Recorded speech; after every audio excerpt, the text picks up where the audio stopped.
আওয়ামী সরকারের রোশনালে পরে দীর্ঘ এক যুগ বন্ধ থাকার পর পুনঃ প্রকাশিত হওয়ায় ফরিদপুরের নগরকান্দায় আনন্দ মিছিল অনুষ্ঠিত হয়েছে। নগরকান্দা শালথা প্রতিনিধি শফিকুল ইসলাম মঞ্জুর প্রতিবেদনে দেখুন বিস্তারিত। রবিবার সকাল 10:30টায় আমার দেশ পাঠক ফোরাম নগরকান্দার আয়োজনে নগরকান্দা প্রেস ক্লাব চত্বর থেকে শুরু করে নগরকান্দা উপজেলা সদরের প্রধান সড়ক প্রদক্ষিণ করে। আনন্দ মিছিলে সাংবাদিক, রাজনীতিবিদ, জনপ্রতিনিধি, শিক্ষক, ওলামায়ে মাশায়েখ, বৈষম্য বিরোধী ছাত্র আন্দোলনের নেতৃবৃন্দ উপস্থিত ছিলেন।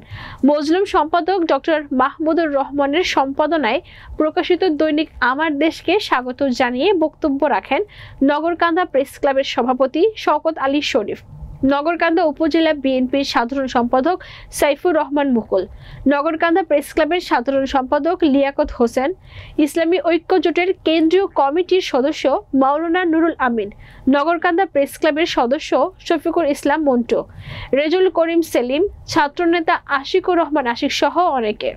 দেশ পত্রিকা এই স্বৈরাচারের ভিত কাঁপিয়ে দিয়েছিল। 2013 সালে আমার দেশ যখন বন্ধ হয় সেদিন আমার দেশের হেডলাইন ছিল শাহবাগে ফ্যাসিবাদের পদধ্বনি শোনা যাচ্ছে।